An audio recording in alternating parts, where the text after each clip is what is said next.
Bismillahirrahmanirrahim. Assalamualaikum warahmatullahi wabarakatuh. Alhamdulillahi wa kafa wassalatu wassalamu ala ibadil mustafa Sayyidina Muhammadin ahli sidqi wal wafa. Ashhadu an la ilaha illallah wahdahu la syarikalah wa ashhadu anna sayyidana wa nabiyyana Muhammadan abduhu wa rasuluhu la nabiyya ba'da. Allahumma salli ala nabiyyil hasimiyyi Muhammadin wa ala alihi wa sallim taslima. Sahabat Buya Helmi, pencinta amalan yang Allah subhanahu wa ta'ala berikan keberkahan kepada kita semua dimanapun kita berada. Puji syukur mari kita haturkan kepada ilahi Rabbi Allah subhanahu wa ta'ala. Dialah Allah zat yang memberikan kita sekalian kenikmatan, sehingga dengan kenikmatan-kenikmatan itu kita dapat melakukan segala aktivitas kegiatan kita sehari-hari seraya kita bermunajat, bermohon kepada Allah. Mudah-mudahan aktivitas yang kita lakukan pada hari ini membawa keredoan, keberkahan, serta hidayah dari Allah subhanahu wa ta'ala.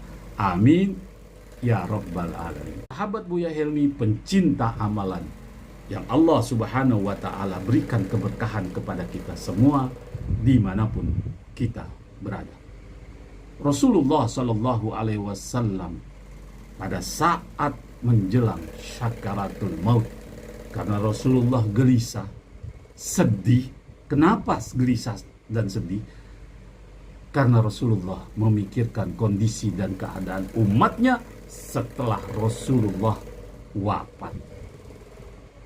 Pantas saja Rasulullah sedihnya kemudian bertanya kepada malaikat Jibril alaihi salam, "Ya Jibril, setelah aku wafat ini, Allah panggil aku, Allah pisahkan ruhku dari jasadku. Apakah engkau berkenan atau datang kembali ke dunia ini untuk melihat umatku?" Itu pertanyaan Rasulullah sallallahu alaihi wasallam kepada malaikat Jibril. Sahabat Buya Helmi, malaikat Jibril alaihi salam datang kepada Rasulullah sallallahu alaihi wasallam bersama malaikat pencabut nyawa, yaitu malaikat Israil. Malaikat Jibril masuk di dalam rumahnya Rasulullah sallallahu alaihi wasallam. Kemudian malaikat Jibril mengucapkan salam, "Assalamualaikum ya Rasulullah." "Waalaikumsalam ya Jibril." "Ya Rasulullah, berkenankah engkau, ada sahabatku malaikat Allah ingin berjumpa kepada engkau?" Malaikat Jibril tidak memberitahu tentang informasi bahwa kedatangan malaikat Israil untuk mencabut nyawanya. Apa jawabannya Rasulullah sallallahu alaihi wasallam? "Ya Jibril, perintahkan malaikat pencabut nyawa, malaikat Israil untuk masuk." "Ya Rasulullah," kata malaikat Jibril, "jika engkau tidak berkenan untuk mengizinkan malaikat pencabut nyawa itu masuk ke dalam rumahmu, maka dia tidak akan berani dan maka dia tidak akan mau masuk ke dalam rumahmu." Luar biasa kebesaran Rasulullah, keagungan Rasulullah, sampai malaikat pencabut nyawa yang diberikan tugas oleh Allah subhanahu wa ta'ala tidak berani masuk ke dalam rumahnya Rasulullah, padahal itu perintah Allah subhanahu wa ta'ala. Apa jawaban Rasulullah? Perintahkan dia masuk. Setelah dia masuk, malaikat pencabut nyawa, malaikat Israil masuk, diperintahkan oleh Rasulullah. Kemudian Rasulullah menjawab, "Ya malaikat Israil, apakah engkau akan melaksanakan tugas engkau yang diberikan oleh Allah kepada engkau untuk mencabut nyawaku?" Kata Rasulullah sallallahu alaihi wasallam, "Iya, wahai Rasulullah." Kemudian malaikat Israil pun menjawab, "Ya Rasulullah, jika engkau tidak berkenan untuk dicabut nyawanya pada hari ini, aku akan balik lagi menghadap Allah dan tidak jadi untuk mencabut nyawa engkau karena engkau tidak bersedia. Luar biasa. Mana ada dari Nabi Adam alaihissalam sampai zaman sekarang ini yang malaikat Ijrail balik lagi untuk tidak jadi mencabut nyawa hambanya Allah, kecuali baginda Rasulullah Sallallahu Alaihi Wasallam.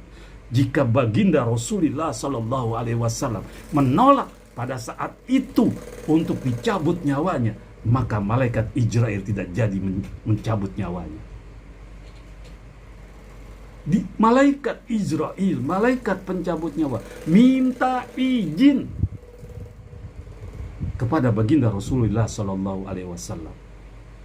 Jibril berkata kepada Rasulullah, "Ya Rasulullah, tidak ada satupun manusia hamba Allah di muka bumi ini dari Nabi Adam dan keturunannya, malaikat Ijrail meminta izin untuk dicabut nyawanya seseorang hamba Allah itu, kecuali engkau wahai baginda Rasulullah Sallallahu Alaihi Wasallam."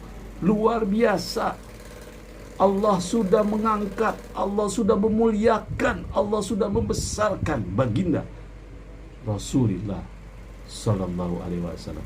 Tidak ada seorang pemimpin pun di muka bumi ini yang peduli dengan rakyatnya dan pengikutnya.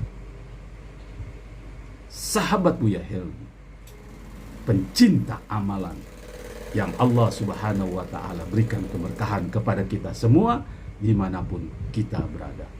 Kembali kepada pertanyaan baginda Rasulullah Sallallahu Alaihi Wasallam tentang tugasnya Jibril alaihi salam. Setelah aku wafat, wahai Jibril, kata sabda Rasulullah, apakah engkau akan datang ke muka bumi ini atau ke dunia ini?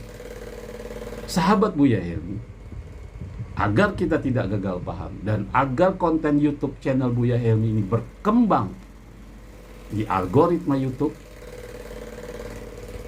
Al-Bakhir Buya Helmi meminta dengan keikhlasan, ringankan jari telunjuk Anda.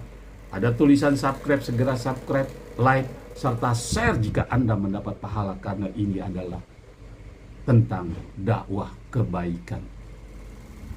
Sahabat Buya Helmi, pencinta amalan yang Allah Subhanahu wa Ta'ala berikan keberkahan kepada kita semua dimanapun kita berada.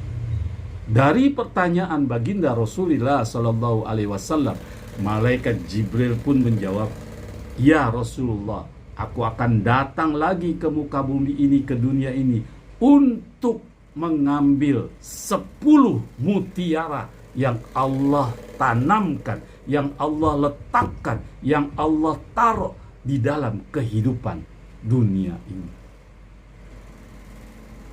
10 mutiara. Apakah itu 10 mutiara? Sahabat Buya Helmi, pencinta amalan yang Allah Subhanahu wa Ta'ala berikan keberkahan kepada kita semua dimanapun kita berada. 10 mutiara yang Allah letakkan itu untuk diambil setiap saat satu persatu oleh malaikat Jibril alaihissalam adalah sebagai berikut. Jibril alaihissalam pernah ditanya oleh Nabi, "Ya Jibril, adakah lepas aku meninggal kau masih kekal datang ke bumi ini?" Maka dijawab oleh Jibril, "Saya akan datang 10 kali selepas Tuhan wafat. Saya akan angkat, cabut balik 10 mutiara yang berharga daripada bumi." "Apa yang kau cabut itu ya Jibril?" "Al-awalu arfa'ul barakah minal ardi." Nombor 1 saya cabut berkat. Nombor 2 yang ialah al-mahabbah min qulubi khalqi, kasih sayang dari kalangan manusia. Yang ketiga, asyufaqah min qulubil aqarib. Aku cabut sifat kasih sayang juga khususnya di kalangan kaum kerabat. Dia ada beza. Kasih sayang sesama manusia dengan kasih sayang kaum kerabat lain. Kita sekarang ni ramai orang jaga kasih sayang sama kawan-kawan. Tapi dengan mak saudara, upus papat, itu tak baik. Jangan heran, dia dah ditarik oleh Jibril. Wa rabi' arfa'ul adlu minal umara. Aku cabut sifat adil dari para pemimpin. Wal khamis arfa'ul haya'u minan nisa. Aku cabut sifat pemalu daripada orang perempuan. Wasadis arfa'ul arfa'u sabru minal fuqara. Aku cabut sifat sabar daripada fakir miskin. Wasabi arfa'ul wara' wa zuhud minal ulama. Aku cabut sifat zuhud dan juga wara' daripada hati para ulama. Mana ulama dengan jutawan kosmetik dah tak ada beza lifestyle-nya. Wasamin arfa'u as-sakha minal aghnia. Aku cabut sifat pemurah daripada orang kaya-kaya. Watasi arfa'ul Quran. Yang ke-9 aku cabut Quran. Al-ashir arfa'ul iman. Dan yang terakhir aku cabut adalah iman.